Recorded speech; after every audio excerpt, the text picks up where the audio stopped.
오늘 또 화요 기독교 강독회를 시작합니다.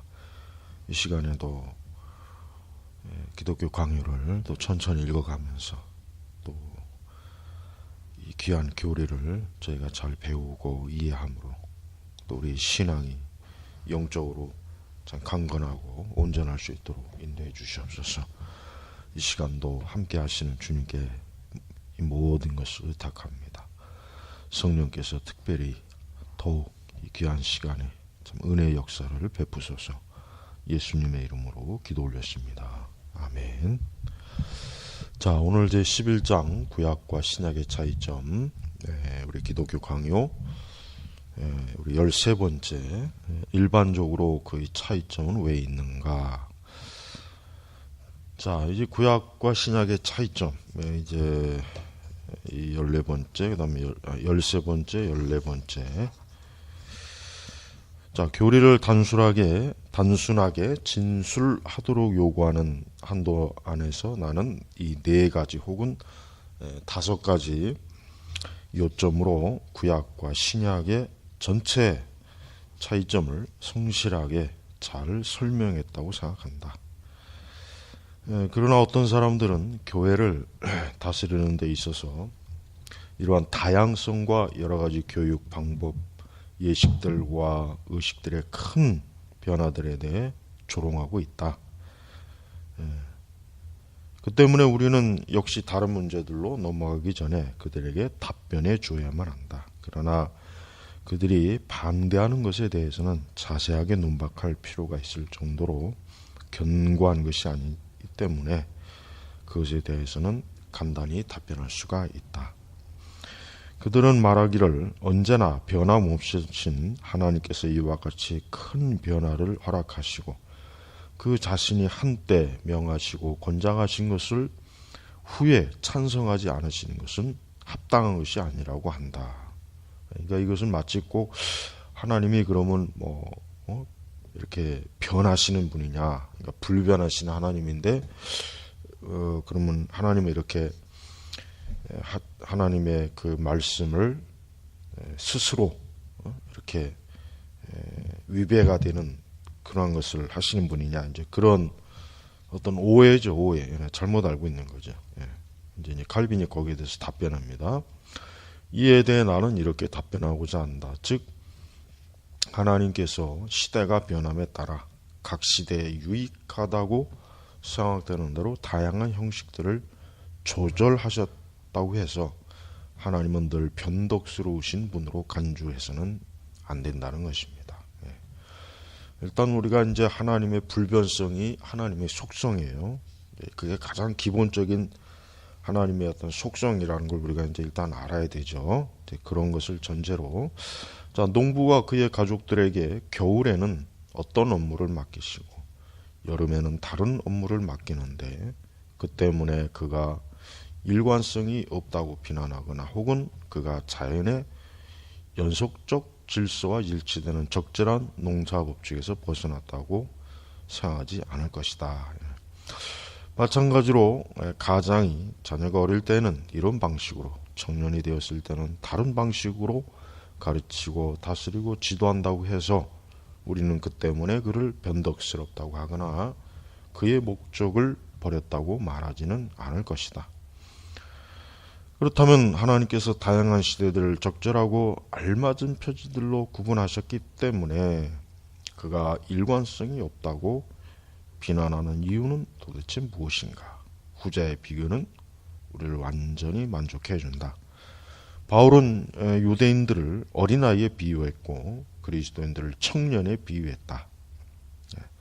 하나님께서 유대인들의 나이에 맞추어 초보적인 교훈을 주셨고 우리는 더 견고한, 말하자면 더 남자다운 훈련을 통하여 훈련을 받았다는 사실이 불법적인 것인가? 그러므로 하나님의 일관성은 그가 모든 시대에 동일한 교훈을 가르치셨으며 처음에 명령하셨던 것 똑같이 그의 이름에 대한 예배를 계속적으로 요구하셨다는 사실에서 빛나고 있다. 외적인 형식과 방법을 바꾸셨다는 사실은 하나님 자신이 변하셨다는 것을 의미하지는 않는다. 오히려 그는 항상 다양하게 변하는 사람들의 능력에 자신을 맞추셨다. 그러니까 하나님께서는 하나님의 그 뜻, 하나님의 진리, 하나님의 그 지혜를 사람들이 이해하고 또 사람들이 받아들일 수 있도록 하나님께서 우리에게 하나님의 그 참 은혜의 방식을 다양하게 하셨을 뿐이지 하나님의 진리와 뜻 자체가 그것 자체가 뭐 바뀌거나 그런 것은 아니라고 하는 것입니다. 자, 이제 14번째, 모든 사람을 자신의 뜻하시는 대로 다루시는 하나님의 자유, 하나님의 자유.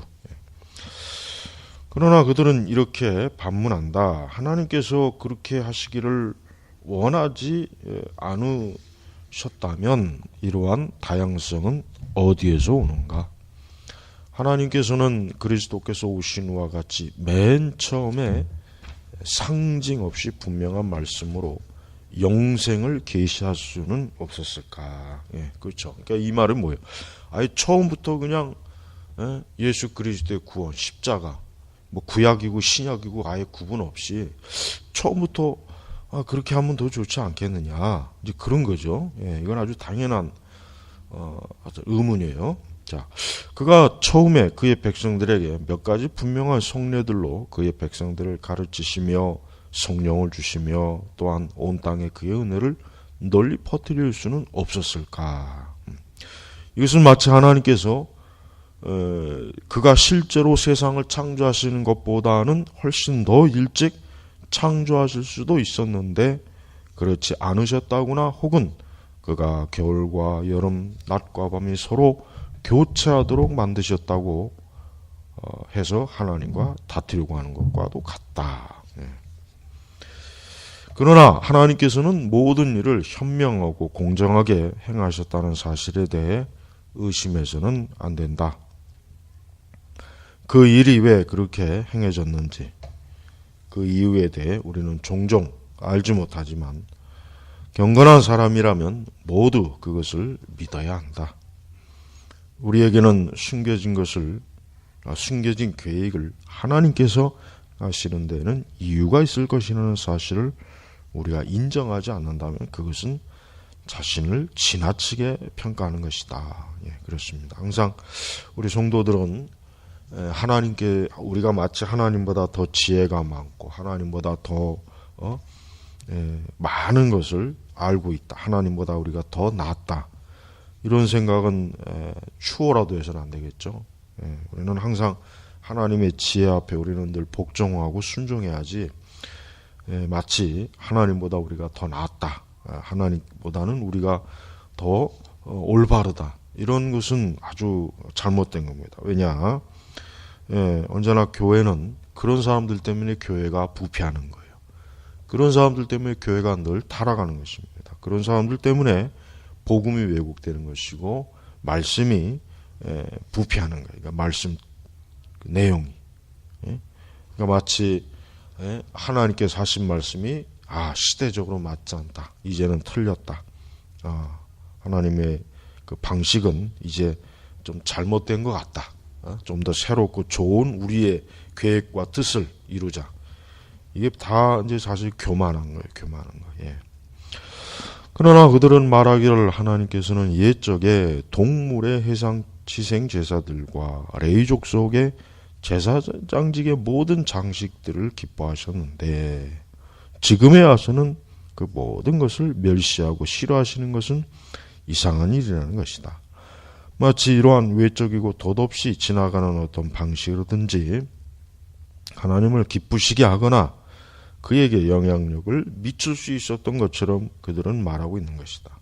이미 언급된 것처럼 하나님께서는 그 자신을 위해 이런 일들을 행하셨던 것이 아니라 단지 사람들을 구원하시기 위해 그것들을 계획하셨던 것이다. 만일 어떤 의사가 병든 젊은 사람을 최선의 방법으로 치료하고 난 후 같은 사람이 늙어서 다른 종류의 치료법을 사용했다고 하면 전에 그를 기쁘게 했던 치유법을 의사가 거부했다고 말할 수 있겠는가? 결코 그렇지 않다. 그는 그 치료법을 계속 유지하면서 연령 관계를 고려할 것이다. 따라서 아직 오지 않는 그리스도를 나타내고 또한 장차 오실 그에 대해 선포하는 데에는 한 가지 종류의 표지가 필요했다. 그런데 그가 계시된 지금에는 그가 다른 표시로 나타내는 것은 합당한 일이다. 그리스도께서 임하신 이후로 하나님의 부르심은 모든 백성에게로 널리 퍼져갔으며 또한 성령의 은혜들은 이전보다 더 풍성하게 쏟아부어졌다. 그렇다면 하나님께서 그 자신의 손과 뜻으로 그의 은혜들을 자유롭게 나눠주시며 그가 원하시는 대로 민족들에게 빛을 비춰주신다고 해서 누가 그것이 합당하지 않다고 말할 것인가. 또한 하나님께서는 그가 원하시는 곳에서 그의 말씀을 전하게 하시며 그가 원하시는 방법과 정도로 자신의 교훈을 발전시키고 성공케 하신다고 해서 누가 그것이 합당치 않다고 말할 것인가. 세상의 배은망덕 때문에 그가 원하시는 시대 세상으로부터 그의 이름에 대해 아는 지식을 빼앗아 가버리며 또한 그의 자비하심을 따라 그가 다시 원하실 때에 그의 지식을 회복하신다고 해서 누가 그것이 합당치 않다고 말할 것인가. 그러므로 이런 생각들은 너무나도 부끄러운 중상으로서 불경건한 자들이 순박한 마음을 가진 자를 괴롭히고 그들로 하여금 하나님의 의로우심이나 성경의 신빙성을 의심케 하기 위해 사용된다고 우리는 생각한다. 우리는 하나님께서 구약과 신약의 이 구속의 섭리와 하나님의 그 경륜, 하나님이 하시는 그 모든 일에 대해서 우리는 하나님께서 하나님의 지혜로 우리에게 유익함을 주신 것이지 우리에게 해를 주시려고 하신 것이 아니기 때문에 우리는 하나님의 이러한 구속적 경륜을 하시는 일을 우리는 그냥 믿고 받아들이고 그 뜻을 따르는 게 우리의 의무예요. 자, 이번에는 이제 제 12장으로 들어갑니다. 그리스도는 중보자의 직무를 수행하기 위해 인간이 되셔야만 했다. 예수님께서 왜 육신에, 즉 왜 사람의 몸을 입으시고 이 땅에 오셨는가? 그 이유가 뭐겠습니까? 여기서 나왔지만은 중보자. 그러니까 하나님과 사람 사이에 결국은 이렇게 연결, 하나님과 사람 사이를 이어주는 그러한 일을 하시기 위해서죠. 자, 첫 번째, 오직 참 하나님이시며 참 사람이신 분만이 하나님과 우리 사이에 큰 간격을 다리 놓아줄 수가 있었다. 우리의 중보자는 참 하나님이시며 참 사람이시라는 것은 우리에게 매우 중요한 일이었다. 만일 누군가가 왜 이것이 필수적인 문제가 되었느냐고 묻는다면 단순한 혹은 절대적인 필요성이 있었던 것은 아니다. 오히려 그것은 사람의 구원 여부가 달려있는 하늘의 작정에서 유래되었다. 우리의 지극히 자비로우신 아버지는 우리를 위해 가장 좋은 것을 작정하셨다. 항상 이게 중요한 거예요.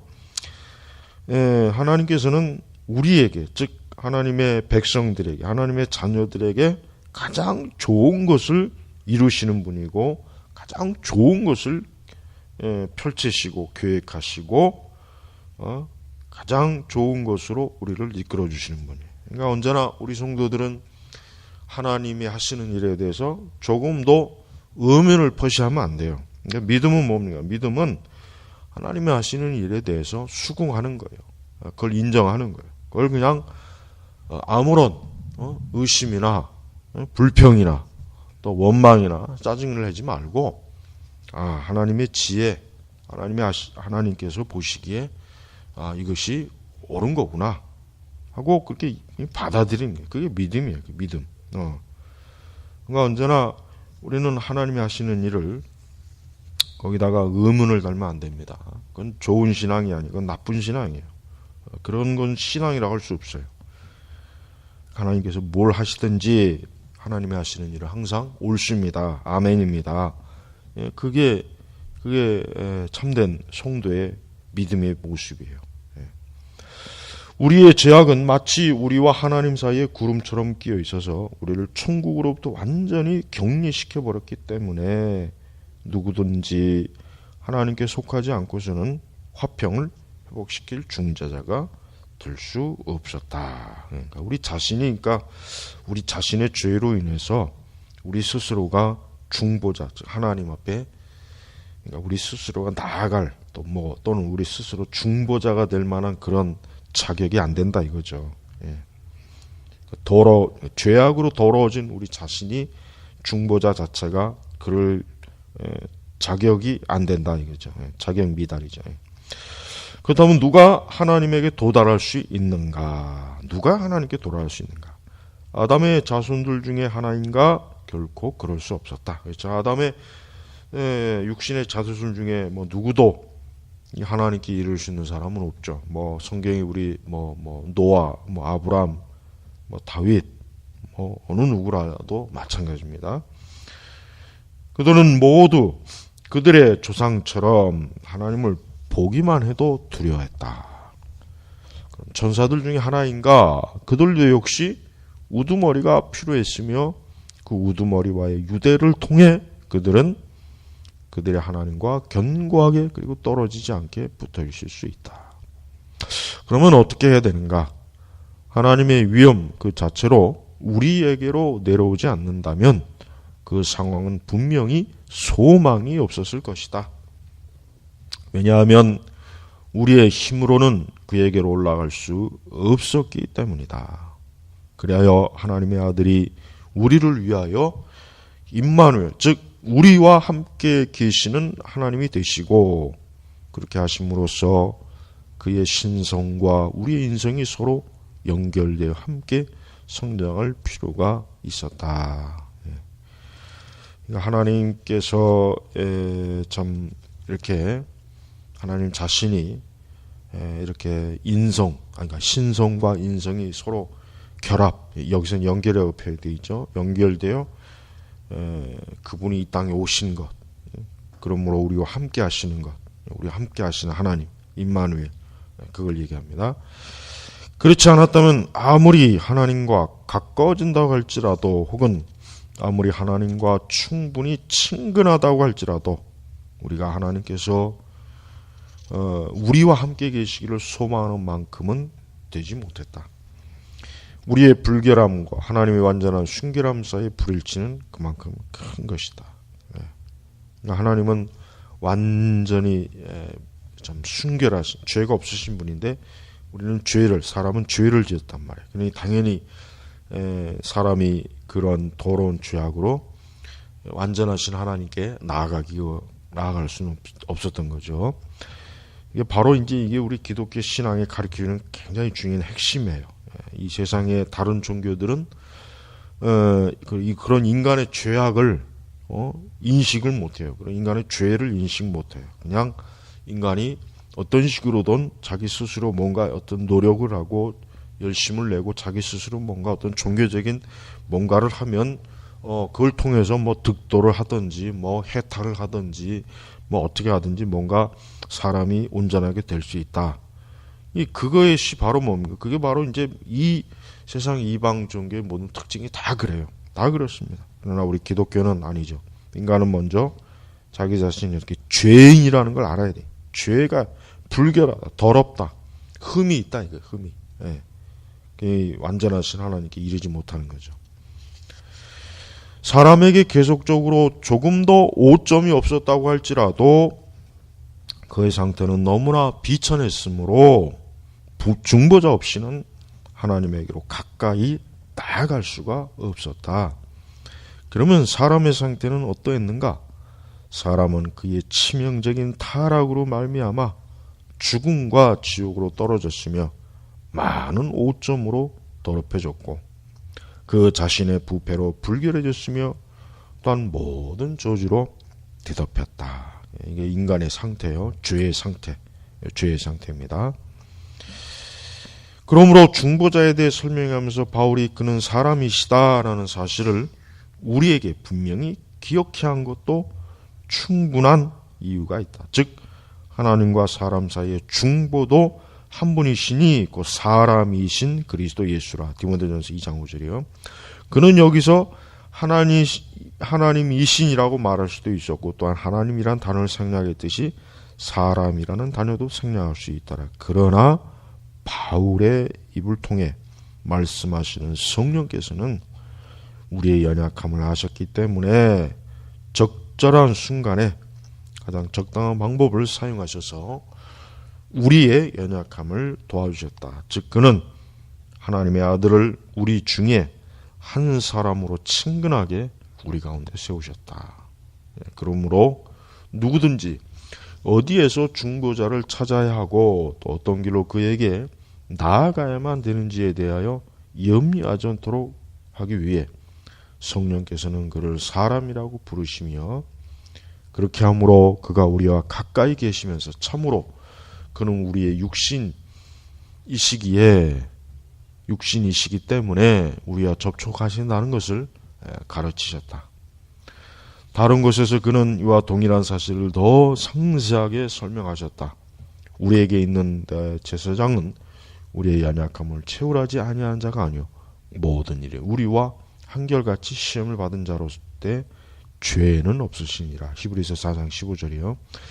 이렇게 하나님께서는 죄로 인해 타락하고 하나님께 이를 수 없는 그 사람들에게 하나님 자신이 친히 가까이 오셔서 그들을 위해서 하나님께 이를 수 있는 그러한 길을 하나님 자신이 마련하시고 하나님 스스로가 바로 그 일을 하신 거죠. 그래서 하나님께서는 죄인의 그 모든 그 형편과 사정을 아시고 그것을 하나님께서 완전하신 의로 그것을 하나님이 담당하시고 맡아주신 것입니다. 두 번째, 중보자는 참 하나님이시며 참 사람이셔야 한다. 그러니까 신성과 인성, 완전한 하나님이시면서 완전한 사람이어야 된다. 아주 굉장히 중요한 교리입니다. 그래서 이제 뭐 오늘날 이단 중에 보면은 뭐 이런 예수님의 완전한 신성을 믿지 않거나 또 예수님의 완전한 인성을 믿지 않거나 둘 중에 어느 하나를 부정하는 이단들, 그건 전부 다 이단이에요. 그러니까 예수님은 반드시 이렇게 참 하나님이시며 참 사람이시다 이렇게 우리가 믿고 그분을 알아야지. 뭐 예를 들면 여호와의 증인과 같이 예수님의 신성을 부정하거나 그것은 잘못된 이단입니다. 자, 이 점은 중보자가 성취하려고 하셨던 것이 평범한 일이 아니었다는 사실에 유의한다면 더욱더 분명해질 것이다. 여기서 평범한 일이 아니었다. 굉장히 이것은 아주 특별한 일이야. 특별한 아주 은혜의 일입니다. 그의 임무는 하나님의 은혜로 우리를 회복시켜 주심으로써 사람들의 자녀를 하나님의 자녀로 게엔나의 상속자들을, 여기서 게엔나는 지옥입니다. 지옥. 멸망할 곳. 하늘나라의 천국이라고 받으죠. 하늘나라의 상속자들로 삼으신 것이다. 똑같으신 하나님의 아들이 사람의 아들이 되지 않으셨다면, 그리고 그 하나님의 아들이 우리 것을 취하여 자신의 것을 우리에게 나눠주시며 또한 본질상 그 자신의 것을 은혜로 우리의 것으로 삼으시지 않으셨다면 누가 이 일을 할 수 있었겠는가. 그렇죠. 사실은 하나님 외에는 이 일을 할 수 있는 그런 어떤 존재가 없습니다. 천사도 안 되고 사람도 안 되고 그 외에 어떤 존재가 이러한 좀 중보자로서의 그 일을 감당할 수 있는 그 누가 없는 거예요. 그러므로 우리는 이러한 보증에 근거하여 우리가 하나님의 자녀들이라는 사실을 신뢰하고 있다.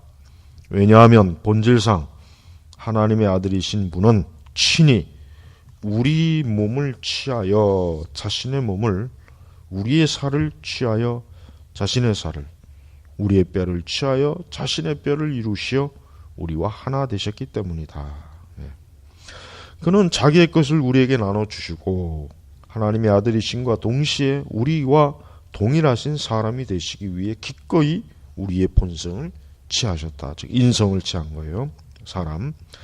따라서 내가 내 아버지 곧 너희 아버지, 내 하나님 곧 너희 하나님께로 올라간다고 말씀하시면서 저 거룩한 형제 관계를 자신의 입술로 칭찬하셨다. 그러니까 하나님과 이제 예수님은 이제 우리와 동일한 형제. 그래서 내가 내 아버지 곧 너희 아버지. 그러니까 마치 예수님께서는 우리를 하나님의 자녀로 이제 예수님과 같은 그러한 형제로, 그러한 관계로까지 높여주신 거예요. 이런 방식으로 우리는 하늘나라의 상속에 대해 확신을 가지게 된다. 왜냐하면 천국은 하나님의 독생자에게 속해 있는데 그가 우리를 그의 형제들로 삼아주셨기 때문이다. 형제이면 또한 그와 함께 후사가 되기 때문이다. 똑같은 이유로 우리의 구속자 되실 분은 참 하나님이시며 참 사람이신 것이 필수적이다. 그의 임무는 죽음을 삼키는 것이었다. 생명이신 분이 아니라면 누가 이 일을 할 수 있겠는가? 그의 임무는 죄를 정복하시는 것이었다. 의이신 분이 아니라면 누가 이 일을 할 수 있었겠는가? 그의 임무는 세상과 공중의 권세들을 무찌르는 것이었다. 세상과 공중보다 더 높으신 능력이신 분이 아니라면 누가 이 일을 할 수 있겠는가? 그런데 생명이나 의 혹은 하늘의 주권과 권세가 하나님 외에 그 누구에게 있는가? 그러므로 우리의 지극히 자비로우신 하나님께서는 우리를 구속하셨을 때 그 독생자 안에서 그 자신을 우리의 구속자로 삼으셨다. 그러니까 참 예수 그리스도께서 하신 이런 모든 이 거룩한 이 구속의 일은 예수님 외에는, 그리스도 외에는 다른 누구도 할 수 없는 일. 그래서 칼빈은 이제 그것을 계속해서 지금 강조하고 있는 거죠.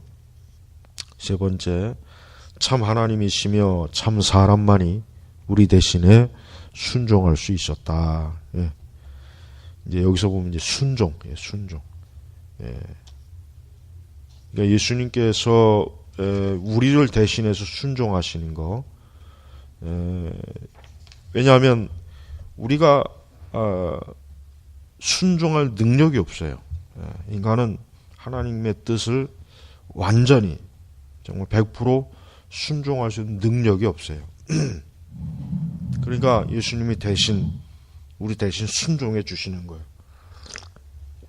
그리고 그리고 예수님이 순종하신 것을 하나님은 우리가 한 것처럼 여겨주시는 거고. 그러니까 지금 우리가 첫 번째 여기 나와 있지만은 참 사람. 그러니까 나라는 사람은 죄인이니까 나 대신 예수님이 참된 인성을 취하셔서 내 죄를 가려주시는 거예요. 하나님께서는 나를 아주 완전한 사람으로 받아주시는 거예요. 왜? 예수님이 참 사람으로 나 대신 그렇게 되셨으니까 비록 우리가 죄로 부패하고 본질적으로 죄성이 있지만 예수님의 그 완전한 인성을 마치 우리의 것으로 취급해 주시는 거고. 자, 우리가 하나님과 화목하기의 두 번째 요건은 바로 이것이었다. 즉 불순종함으로 잃어버림 받은 사람은 순종함으로 그것을 치유할 수 있으며 그로 말미암아 하나님의 심판을 만족시키고 있고 죄에 대해 대신 벌을 받게 된다. 따라서 우리 주님께서는 참 사람으로 나타나셨으며 아담의 몸과 이름을 취하심으로써 아담을 대신하여 하나님께 순종했고, 그러니까 아담이 불순종했죠.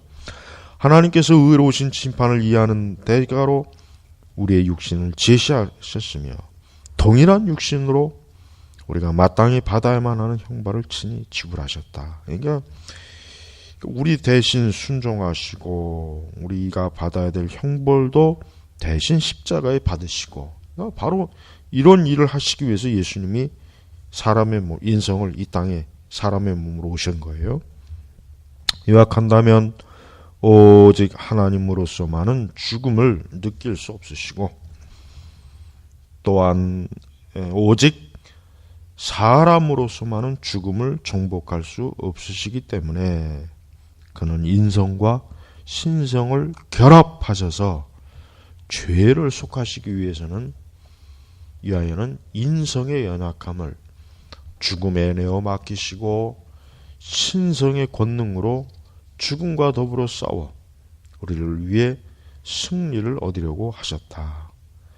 예수 그리스도께서 그의 신성이나 인성을 빼앗으려고 하는 자는 그의 위엄성과 영광을 축소시키거나 혹은 그의 선하심을 희미하게 만들려고 한다. 한편으로 그들은 똑같이 자신들의 믿음을 약화시키고 전복시킨 사람들에게 나쁜 일을 행하는데, 이유는 믿음은 그것이 기로한 기초에 근거하지 않게 되면 굳게 서 있지 못하기 때문이다. 그러니까 우리는 이러한 그리스도의 인성과 신성을 축소 아니면 부정, 약화, 힘이 이런 일들을 행하는 자들이 지금도 많이 있죠. 굉장히 많아요. 몰몬교, 여호와의 증인, 모든 사이비 이단들은 다 그런 짓을 하고 있는 거예요. 통일교도 마찬가지고, 신천지도 마찬가지, 하나님의 교회도 마찬가지고. 그러나 그러한 그들의 악한 행태, 죄악은 결단코 이루어지지 못하고, 그건 반드시 하나님의 그 권세, 하나님의 권세 앞에 결국은 무너질 것입니다. 그 밖에 소망했던 구속자는 하나님께서 율법과 선지서에 약속하신 아브라함과 다윗의 자손이어만 했다. 그렇죠. 그러니까 이 중보자가 반드시 아브라함의 씨에서 나야 됐죠. 아브라함에게 처음 언약한 그 언약에 지금 하나님이 약속을 했단 말이에요. 그러니까 하나님께서는 아브라함의 씨 가운데 이 구속자를 일으키시는 거예요. 다윗도 그것을 알았고, 이 사실로부터 경건한 자들은 다른 유익한 것들을 얻고 있다. 그가 다윗과 아브라함에게서 태어났다는 사실에 근거하여 그들은 더욱더 그가 하나님의 많은 말씀들에 의해 환영을 받는 기름 부음 받은 자라는 것을 확신하게 되었다. 그러나 우리는 내가 조금 전 설명한 바를 특별히 지지해야만 한다. 즉, 우리와 그리스도와 공통된 본성을 가지고 있는 것은 우리가 하나님과 아들과 교제한다는 보증이며, 또한 우리의 육신을 입으신 그는 죽음과 죄를 정복하심으로써 그의 그 승리와 개선이 우리의 것이 되게 하셨다는 것이다. 그는 우리에게서 받으신 육신의 희생제물로 바치심으로써 그 속죄 행위로 우리의 허물을 다 말끔히 씻으시고 아버지의 의로우신 진노를 진정시키셨다. 그러니까 이렇게 참 하나님께서는 인간의 죄를 조금도 봐주지 않은 거예요. 사람의 죄를 그냥 대충 처리하거나 없던 거로 취급하거나 그런 게 아니라, 어떤 하나님께서는 하나님 편에서는 아주 사람의 죄를 완전히 완벽하게 아주 처리한 거예요. 어떻게? 예수님을 통해서. 그래서 예수님이 하신 사역은 완성된 사역이에요. 우리는 예수님의 사역을 완성된 사역으로 봐야 돼요. 만약에 예수님의 사역이 실패했다, 잘못되었다, 부족하다, 그러면은 우리의 구원이 문제가 되는 거예요. 그러니까 많은 이단들이 예수님의 십자가의 사역을 자꾸 걸고 넘어지죠. 예수님의 사역이 불완전하다. 예수님의 사역이 완성되지 못했다. 그것을 자기들이 잊는다. 이 통역의 문선명 같은 녀석들, 신천지 이만희도 마찬가지고, 모든 그 사이비 이단 교주들이 보면은 특징이 뭐냐면 자기가 마치 그리스도의 사역을 대신해서 이제 완성시킨다는 식으로 많이 얘기해요. 얼마나 그 참 이 성경에 아주 이 말씀에 철저하게 부정하는 거죠. 우리는 예수님을 또 그런 식으로 폄하하거나 예수님의 구속사역을 그렇게 하는 모든 어떠한 것도 우리는 그는 적그리스도, 그것은 마귀적인 거예요. 특히 우리 한국에서 파생된 이단들을 보면 이 교주들이 항상 이 보면 늘 마치 자기 자신이 그리스도의 사역을 이루기 위한 최후의 중보자나 되는 듯이 그렇게 행세해요. JMS도 마찬가지고. 하여튼 우리 한국에서 파생된 이단들은 아주 저질이에요. 저질. 아주 조잡하고 저질적이고 더럽고 지저분하고 유난히 심해. 유난히. 그러니까 하여튼 우리 주변에 있는 이단들을 조심해야 돼요. 이단들 정말 조심해야 돼요. 왜냐하면 이러한 이단은 마귀, 사단에게서 나오는 것이기 때문에 우리가 아주 철저하게 이단은 조심해 경계해야 됩니다. 자, 네 번째, 그리스도께서 성육신하신 유일하신 목적은 우리를 구속하는 것이다. 그렇죠. 구속주. 예수님은 구속주가 되셔요. 성육신하신 유일한 목적, 절대적인 목적이죠. 이 문제를 부지런히 유의하여 숙고한 사람이라면 경솔하면서 이상한 것을 추구하는 자를 매혹시키는 공허한 사변들을 쉽게 버리게 될 것이다. 이러한 사변들에 의하면 그리스도께서 인류를 구속할 필요가 없었을지라도 역시 사람이 되셔야만 한다는 것이다. 이건 말도 안 되는 거죠. 구속할 일이 없는데 예수님이 왜 사람이 되셔? 그건 말이 안 되죠. 물론 나는 본래 창조 질서와 타락하지 않은 본성의 상태에서 그리스도께서 천사들과 사람들의 머리로서 그들 위에 놓이셨다는 것을 인정한다. 이런 이유로 바울은 그를 모든 창조물보다 먼저 나신 자로 불렀다. 골로새서 1장 15절이에요. 그러나 모든 성경은 그가 우리의 구속자가 되게 육신을 입으셨다고 선포하기 때문에 다른 이유나 목적을 상상하는 것은 주제넘는 일이 될 것이다. 우리는 왜 그리스도가 처음부터 약속되었는지를 잘 알고 있다.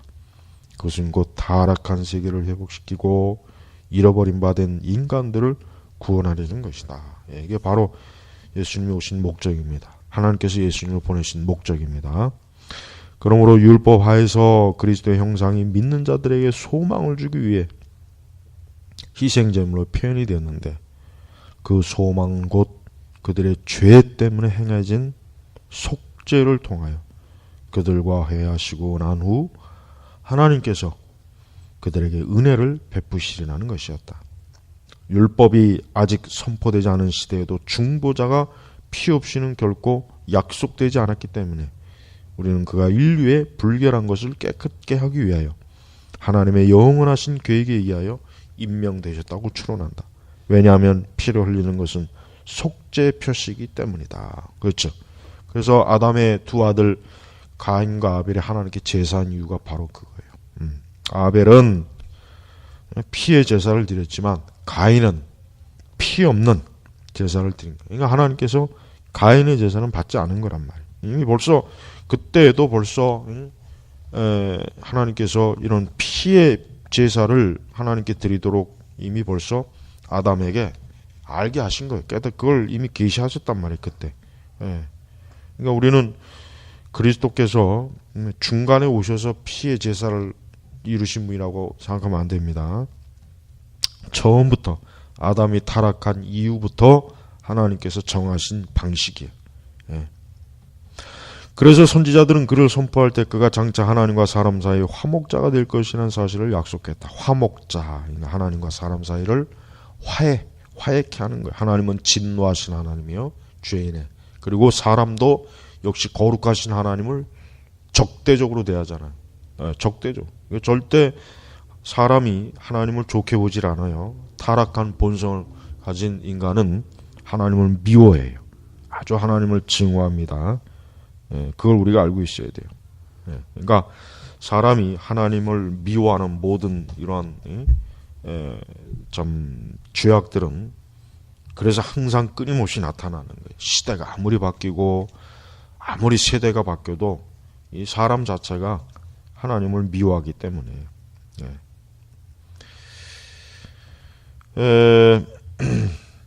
그는 백성의 허물 때문에 하나님의 손에 맞았으며 평화의 징계가 그에게 임하였다. 이사야 53장, 그 유명한 그리스도의 고난을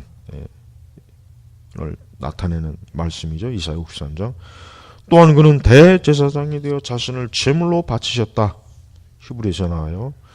그가 채찍에 맞음으로 다른 사람들이 나음을 입게 되었으며 어떤 모든 사람이 그를 행하였고 양과 같이 해서됐기 때문에 하나님께서는 그를 고통스럽게 해서 모든 사람의 죄악을 그에게 담당케 하셨다. 예수님에게 모든 죄를 예수님에게 뒤집어 씌운 거예요. 인간의 모든 죄를 예수님에게, 어린 양 그 예수님에게 다 뒤집어 씌워서 그 죄로 인해서 받는 모든 고통과 형벌과 저주를 그 어린 양 대신 예수님이 다 떠안는 거예요. 다 떠안는 거예요. 그러니까 이런 걸 제대로 알면은 절대로 천주교에 갈 수가 없어요. 이방 종교에도 갈 수가 없어요. 또 자기 의를 드러내는 짓을 할 수가 없어요. 이런 걸 모르는 게 이게 복음이란 말이에요. 이런 게 복음이라고요. 우리는 그리스도께서 친히 비천한 죄인들을 돕기 위하여 하나님에게 임명되셨다고 배우기 때문에 누구든지 이 한계를 벗어나게 되면, 그러니까 이 한계, 여기에서 벗어나게 되면 어리석은 호기심에 깊이 빠지게 된다. 어리석은 호기심은 결국 미혹된다는 얘기예요. 미혹. 속는다. 이단에 빠진다. 거짓 종교에 빠진다. 그리스도께서 친히 나타나셨을 때 그는 자신이 왜 오셨는지에 대해 언급하셨는데, 그가 오신 것은 하나님을 진정시킴으로써 우리를 죽음으로부터 생명으로 모으기 위한 것이다. 사도들은 그에 관해 동일한 사실을 증거했다. 요한은 말씀이 육신이 되셨다고 라고 가르치시기 전에 인류는 배반에 대해 말했다. 또한 우리는 그리스도께서 친히 자신의 직무에 대해 말씀하신 것에 대해 특별히 유의해야만 한다.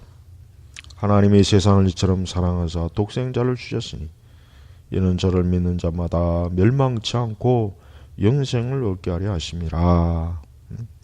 죽은 자들이 하나님 음성을 들을 때가 왔나니 듣는 자는 살게 되리라. 나는 부활이요 생명이, 나를 믿는 자는 죽어도 살겠고 인자의 온 것은 잃어버린 자를 구원하려 함이니라. 건강한 자에는 의연히 쓸데없고. 그러니까 이 복음서의 말씀이 얼마나 예수님의 이런 구속주 사명을 잘 드러내는 말씀이 아주 엄청나게 많죠. 그래서 복음서예요. 그래서 복음서. 모든 것에 해당되는 구절들을 다 인용하려면 끝이 없을 것이다. 사도들은 한결같이 우리로 하여금 이 근원으로 돌아갈 것을 촉구한다. 그렇죠. 이게 복음이니까. 이게 결국 모든 시대에 이 교회가 선포해야 될 복음이에요. 교회가 딴 얘기하면 안 돼요. 딴 얘기. 설교 시간에 가만히 들어보면 예수님이 없는 설교가 너무 많아요. 그냥 뭐 좋은 얘기, 재미난 얘기, 뭐 감동적인 얘기,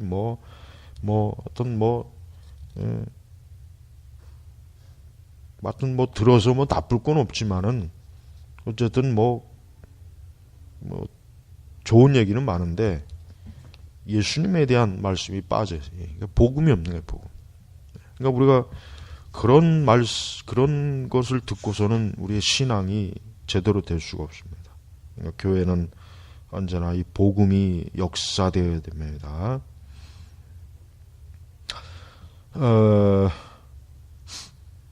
분명히 만일 그가 하나님과 사람을 화해시키러 오지 않았다면 그의 제사장직의 영예는 없어져 버리고 말 것이다.